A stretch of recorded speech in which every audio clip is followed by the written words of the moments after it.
Seja muito bem-vindo e bem-vinda. Meu nome é Francis Silveira Rodrigues e este é o Conexão Justiça, uma produção do Núcleo de Comunicação Institucional do Poder Judiciário Catarinense. O tema desse nosso programa ainda é visto como um tabu, mas é importante falar sobre o assunto para que as pessoas que estejam passando por momentos difíceis e de crise busquem ajuda e possam ser ajudadas de maneira adequada. Vamos falar sobre suicídio.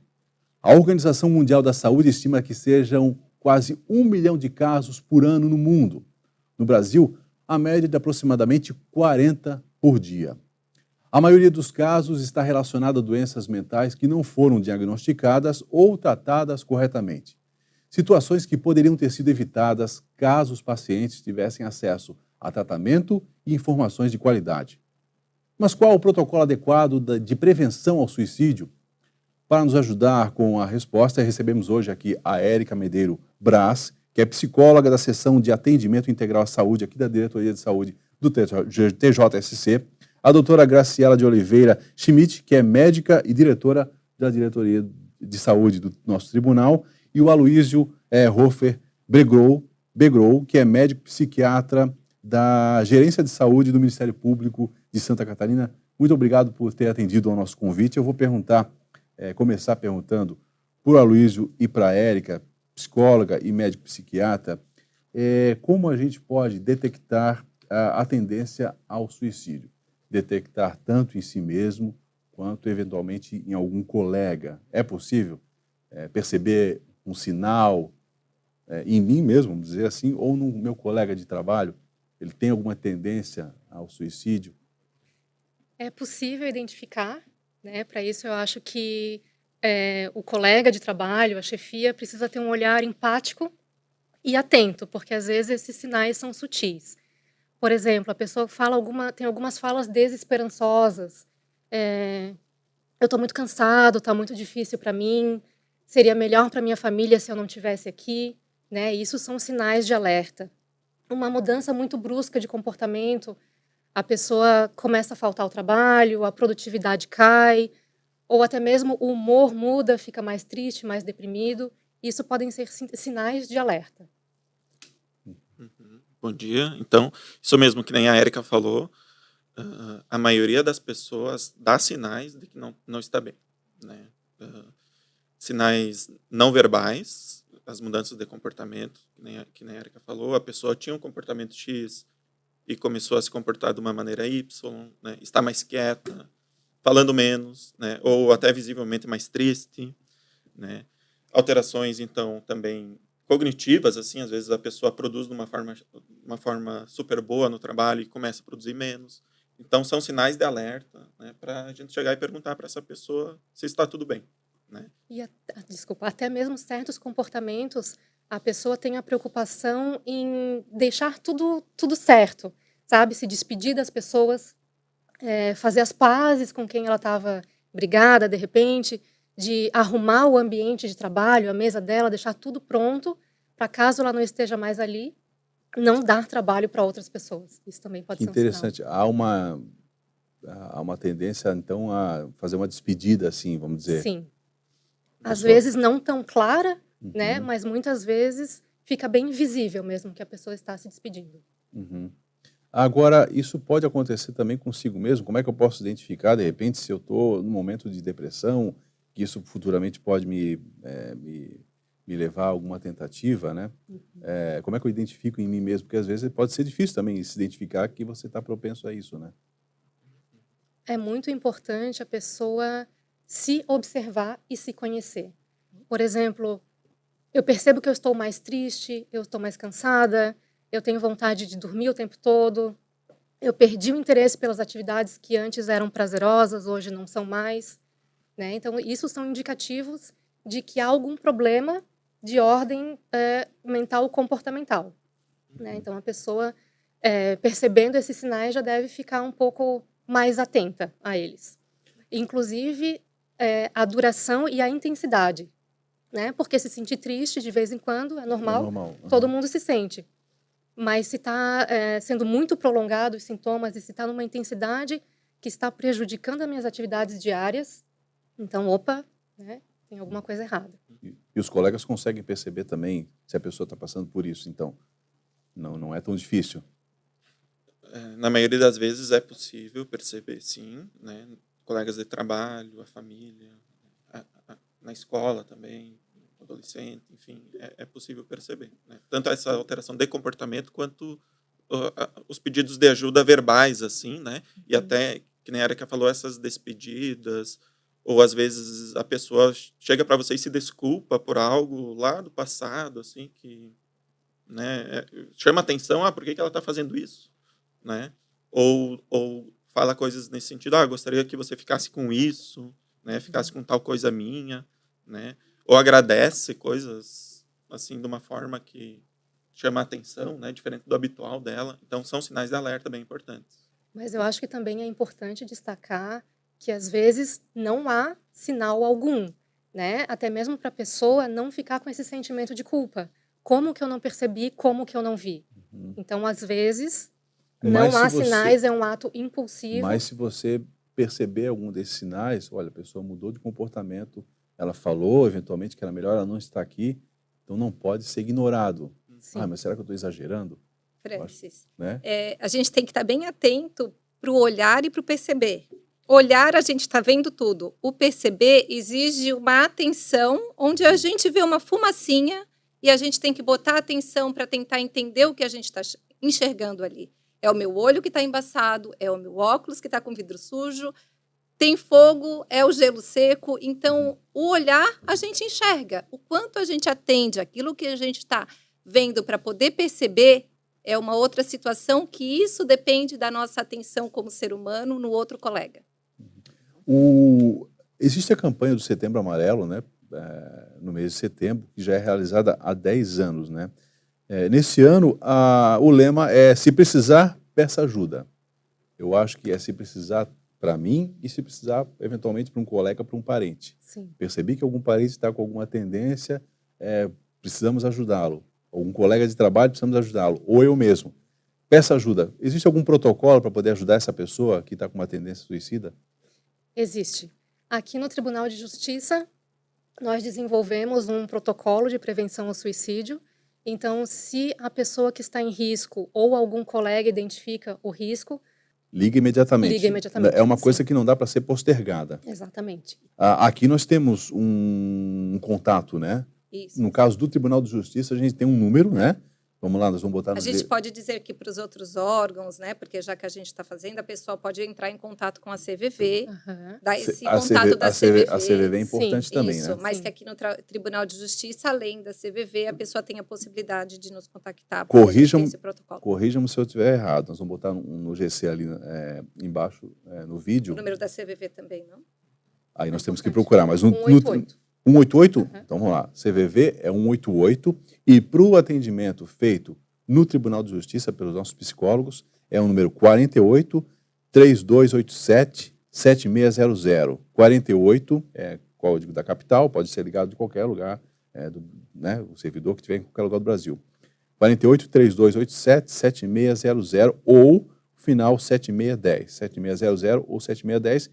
E também tem um e-mail que é o ds.psicologia@tjsc.jus.br. ds.psicologia@tjsc.jus.br. Mas reforçando aqui o que a Erika falou, se for um caso que você perceba que é urgente, liga direto, né? Isso. O horário de atendimento é o horário de atendimento externo do tribunal, que é do meio-dia às 19 horas. Então tem um protocolo de ajuda. E como é que é feito assim quando chega um caso ali? Como é que vocês fazem esse atendimento?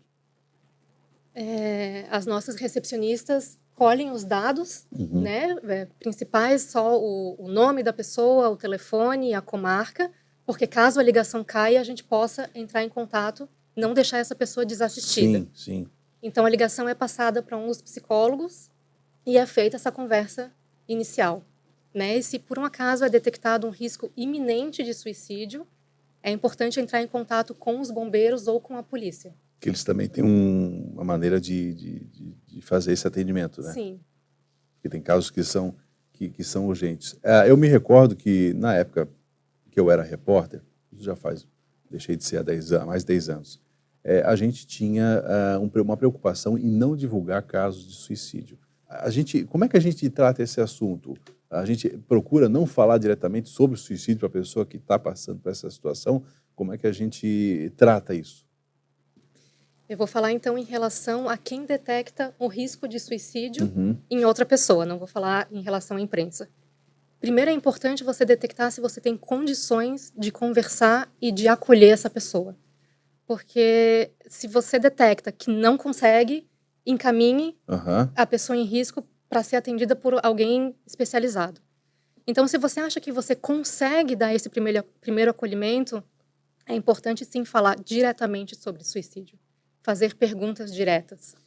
Procura um lugar reservado, que não tenha ninguém, e que você possa ficar bastante tempo dando atenção a ela.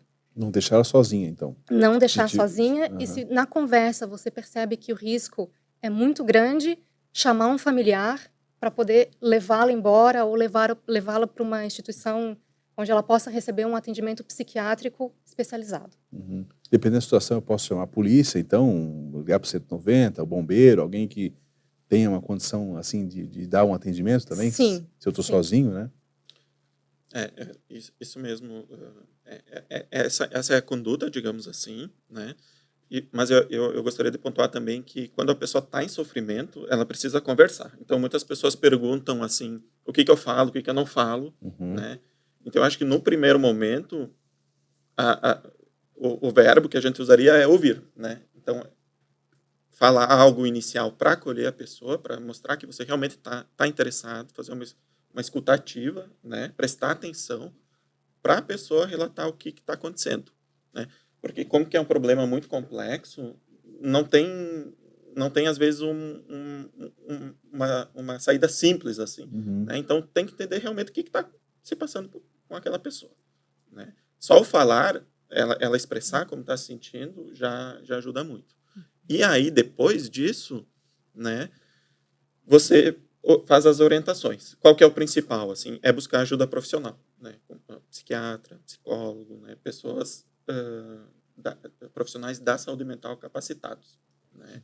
E também organizar toda a rede de apoio da pessoa, entrar em contato com a família, né? A instituição, né? Isso falando enquanto instituição, né? Colega de trabalho, né? Tem que comunicar a família, para a família ficar ciente do que está acontecendo, né? Isso mesmo. Né? Porque, assim, às vezes a gente tem que perguntar diretamente, né? Você pensa em suicídio, né? Isso também é um outro tabu. Tem que ser direto? Tem que ser direto. Sim. Né? Muitas pessoas têm esse medo de perguntar por achar que elas que vão estar dando ideia para a pessoa. Então, isso é um grande tabu. Ou a pessoa já está pensando nisso e ela até fica aliviada que alguém está perguntando, né? Ou não é a pessoa que vai colocar essa ideia na cabeça dela. Assim, né? Então, tem que perguntar. Né? Porque aí as coisas ficam mais claras, assim, o que a gente vai ter que fazer. Outro medo é, e se ela responder sim, o que eu faço? Né? Né? Então, às vezes, a gente não pergunta por causa disso. Né? Se ela falar sim, aí é uma emergência médica. Né? Então, se ela falar assim, não, eu realmente estou pensando nisso, né? Aí, a partir desse momento, a gente não deixa mais a pessoa sozinha, né? Nem ir ao banheiro sozinha, por exemplo. Certo. Né? Mesmo que ela venha com desculpa, eu só vou no banheiro ali lavar o rosto. Não. Porque ela pode estar querendo dissimular ali, né? Isso mesmo. E tem que buscar ajuda médica. Ou chamar a polícia, o bombeiro, SAMU 92, né, que faz parte da rede de atenção psicossocial. Ligar para o SAMU e falar, eu estou com uma pessoa aqui, ela está com risco de suicídio, preciso de atendimento. Né? Levar ela para um hospital, para uma emergência, ou emergência clínica, ou de preferência emergência psiquiátrica, né? Para ela ter o atendimento adequado. Porque esse é um tema ainda que tem um estigma, né? As pessoas que passam por isso são vistas de maneira estigmatizada e alguma parte da população ainda subestima, né? A pessoa fez isso para chamar atenção, né? Já aconteceu casos que eu já ouvi falar. Não, isso aí foi só para chamar atenção, não deu certo, ela queria que a família ficasse... Mas não se deve subestimar. Não. Porque realmente alguns casos podem eventualmente não serem importantes, mas a maioria ninguém brinca com isso, né? Sim. Às vezes as pessoas falam, isso é outro tabu, ela só quer chamar atenção, né? Uhum. Mas ela realmente, ela está sofrendo, então é um pedido de ajuda, né? Às vezes a pessoa ameaça, assim, se acontecer tal coisa, eu vou me matar, se você me deixar, eu vou me matar, né?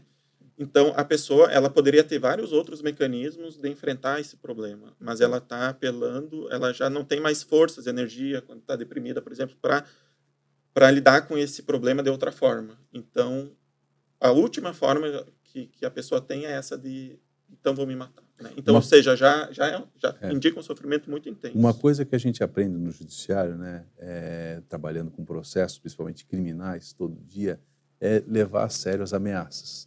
Tanto de um agressor, se você me separar de mim, eu vou te matar. Os juízes, servidores, pessoal do Ministério Público também, não, isso a gente leva a sério. Policiais, ameaça a gente leva a sério. Não só de matar, mas também de morrer por suicídio. Então, se a gente ouve isso, olha, eu vou perder a minha vida, se você me abandonar, eu vou me matar. Então, tem que levar a sério, não é uma só ameaça, isso pode acontecer mesmo. Pelos casos que vocês acompanham, né? Sim, o que a gente precisa levar em conta sempre é que a pessoa que ameaça se matar ou até mesmo cometer um homicídio, ela tem um transtorno mental, provavelmente, né? Então, subestimar nunca. Sempre prestar atenção. É uma doença. É uma doença. O suicídio não é, a pessoa não decide por acaso, ela está passando por uma situação de dificuldade e que possivelmente é uma doença mental, que precisa ser tratado, então. Sim. 98% dos suicídios tem relação com uma doença mental, com um transtorno mental. Né? Não tratado, né? Não tratado, isso mesmo. Ou não diagnosticado, a pessoa nem percebeu o que tinha. Sim. E a pessoa está pedindo uma ajuda, ela de fato está pedindo atenção. Por que não dar atenção, né? Então, também é bem interessante entrar em contato com alguém que ela confia, que seja um familiar ou algum amigo, porque isso vai ajudar a gente poder acolhê-la e dar atenção para fazer o que for necessário, ainda que tenha que chamar o SAMU, levar a uma clínica psiquiátrica, a uma emergência. É importante que tenha alguém que se ela conseguir indicar um amigo do trabalho que seja mais próximo, que possa dar essa atenção com o que for necessário ser feito. Essa pessoa do acolhimento inicial, ela é uma carga muito grande para ela lidar sozinha. Por exemplo, se estou junto com alguém que quer morrer, né? Assim, é difícil. Então, ela tem que servir como uma ponte, né, para as outras pessoas, né, para o serviço de saúde adequado, né? Então, ela tem que fazer o papel dela nesse momento é esse, é ser uma ponte para aquela pessoa conseguir ajuda, né? E depois desse momento inicial, assim, que está uma crise, família ou colegas de trabalho, quais são as prevenções? Por exemplo, eu tenho um parente lá que tem arma de fogo, ou seja, tem que esconder aquilo ali, ou tem um local lá que as pessoas já usaram para cometer suicídio. Tem que proteger esse local melhor? Quais são esse tipo de preocupações que tem que ter para evitar que a pessoa procure por si só aquelas mesmas ferramentas? É importante, se a pessoa faz uso de remédio psiquiátrico, né, remédios tarja preta, ela não ter livre acesso à medicação. Então, a guarda do medicamento fica com algum familiar e no horário certo da medicação, o familiar vai e dá a dose do remédio para a pessoa. Tem que acompanhar. Isso é muito importante. E, claro, também afastar os objetos que possam ser usados para esse fim, né? Arma de fogo, faca, corda. Se a gente identifica a pessoa que está com alto risco de suicídio, né, ficar junto com ela 24 horas, assim, ou até buscar ajuda, e afastar ela dos meios, né? Carro, remédios, veneno, arma de fogo, né? Álcool, né? Tem que se afastar desses objetos potencialmente fatais. Assim, né? Lembrando que, dependendo do caso, é necessário internação para, de fato, ela estar num ambiente seguro, até que ela possa ser tratada, muitas vezes precisa da medicação mesmo, para chegar num outro momento em que ela esteja em melhores condições para poder rever a situação dela e decidir de maneira mais positiva. Tem que ser visto como uma doença comum. Precisa internar para tratamento, até receber a alta, precisa desse acompanhamento. Não é simplesmente, olha, aconteceu essa situação e agora vamos deixar para lá. Tem que ter uma orientação médica. Eu não diria comum, Francis, porque às vezes sim, comum... perdão. Mas o nosso cérebro, assim como o nosso corpo, vai ter dificuldades. E quando é a parte emocional, por que não tratar com tanto carinho quando a gente trata do nosso coração, do nosso pulmão, do nosso pé? Então, é uma doença que a gente também vai respeitar. Tá. E o tempo? Pode ser longo esse tratamento ou não? É bem individualizado, depende de cada pessoa, cada transtorno mental, né? Então, Mas aí o profissional adequado que vai dizer para a família ou para os colegas, olha, recebeu alta ou não. sim. Isso Porque na questão da internação. Isso, na questão, como De prever o curiosidade, risco, de você prever, quer. né? Porque às vezes, não, agora já passou. Ok, vamos deixar a pessoa de maneira transcorrer a vida normal, que isso não vai acontecer Quando que a mais. gente pode relaxar o cuidado, está querendo isso. perguntar. O profissional de saúde vai estratificar o risco, né? Se é um risco baixo, Momentâneo. moderado ou alto, né? E aí cada nível desses tem as medidas específicas, assim. Por exemplo, se for identificado que é um risco mais leve, vai fazer um tratamento ambulatorial, consultas, né, com psiquiatra, psicólogo, moderado também. E a internação, ela é geralmente indicada nos casos mais graves, assim, né, em que também não tem uma rede de apoio, né, não tem como a pessoa ficar em casa, né, porque às vezes em casa é pior, né, ou, por exemplo, foi tentado fazer um tratamento ambulatorial e não deu certo, né, ou aquela pessoa que está assim, uma ideia fixa já, né, sabe, não, eu vou tirar minha vida, não. Então, nesses casos, a pessoa ela não está em condições de decidir por si mesma, assim, né? Por isso que as outras pessoas têm que decidir por ela, né? Porque a depressão, por exemplo, ela altera muito a nossa cognição, né? O nosso juízo crítico fica prejudicado. Então, se a pessoa que está bem deprimida diz assim, não, eu não vou me internar, e todo mundo em volta vê que o risco é muito alto, nesse momento alguém tem que decidir por ela, né? Então, mas são casos assim, são os casos mais graves, geralmente, né? E não é porque a pessoa saiu de uma internação que ela está imune, né, a novas tentativas. Inclusive, tentativas pregressas são fatores de risco a novas tentativas. Isso mesmo. Falando assim da autonomia de decisão, é bem importante isso que o Aloysio estava falando, que a pessoa muitas vezes não está em condições de decidir por ela. Então, a Diretoria de Saúde tem um protocolo de prevenção ao suicídio. Isso muitas vezes depende da pessoa ir buscar ajuda. E no momento de vulnerabilidade, possa que eu não esteja bem para buscar essa ajuda, né? Então, o olhar atento de cada servidor, cada magistrado, em cada unidade do Poder Judiciário, vai ser o olhar da Diretoria de Saúde, né? Como é que a gente vai chegar a essas pessoas? É através do olhar dos colegas de trabalho, que vai fazer não apenas olhar, mas perceber e, em dúvida, pode sim entrar em contato com a Diretoria de Saúde, buscar uma orientação. É isso mesmo que eu estou vendo, Érica? A Érica é uma das psicólogas que atende. Eu estou vendo essa situação. Como você acha que eu chego nesse servidor? Será que você, de repente... Então, também os servidores, os nossos colaboradores, magistrados, podem buscar essa ajuda. Procurar de maneira reservada primeiro, né? No nosso protocolo. O colega pode entrar em contato para poder buscar essa orientação. Eu estou vendo fogo ali, não estou vendo fogo, não, estou vendo a fumaça ali. Será que é fogo? Sim. Então, às vezes, a gente fica confuso e precisa trocar uma ideia de uma situação que a gente vê de risco. E aqui, no nosso caso, a Diretoria de Saúde vai estar à disposição nesse horário do meio-dia, às 19, para essas situações mais urgentes, que a gente está em dúvida, né, e precisa, de repente, de uma orientação. Reforçando, né, Érica e doutor Aloysio, mudança de comportamento, falar que vai por fim, seria melhor que não estivesse aqui, é isso? Isso. Essas falas desesperançosas, né? E também, como foi falado antes, existem aquelas pessoas que disfarçam muito bem, né? Que aí, como pega todo mundo de surpresa, né?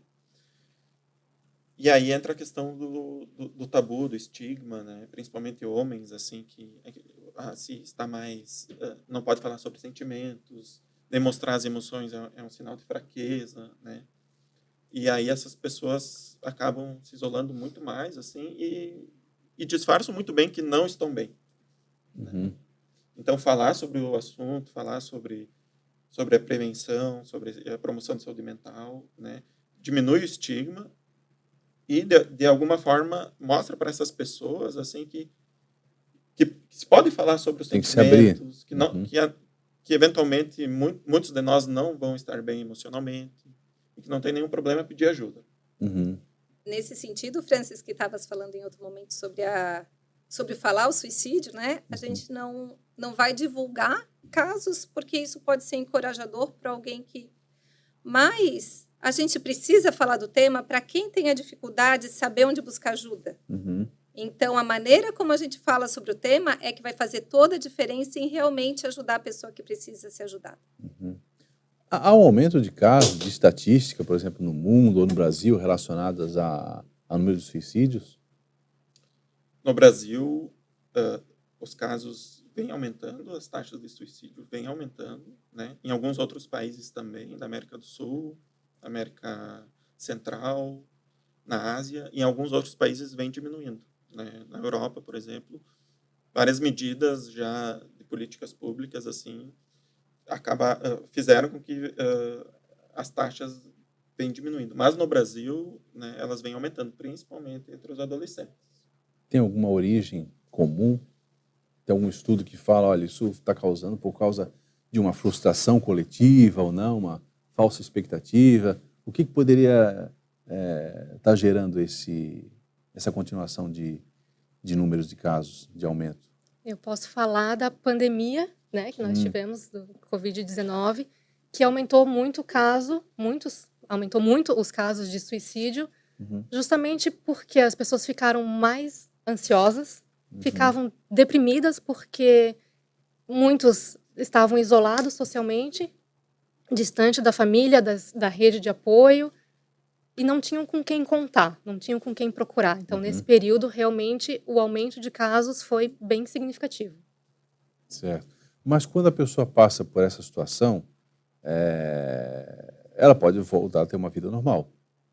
Sim, né? com Há certeza. casos de superação, né? Olha, passou, foi momentâneo, fiz o tratamento, não é um estigma, porque eu já vi filmes até, que os familiares falaram, olha, mas esse aqui já passou, a gente tem que sempre ficar de olho nele, não pode deixar sozinho, parece que o tratamento continua sempre. Isso que leva o estigma com relação ao suicídio. Mas é possível, a pessoa passou por essa situação e, como qualquer outra doença, ela voltou a ter uma vida normal, né? É possível, sim. Isso tem um bloqueio assim do estigma, né? Por exemplo, se a gente está com uma dor no peito, a gente vai procurar o hospital diretamente, né? Se a gente está com um sofrimento mental, aí tem várias coisas no caminho que atrapalham, né?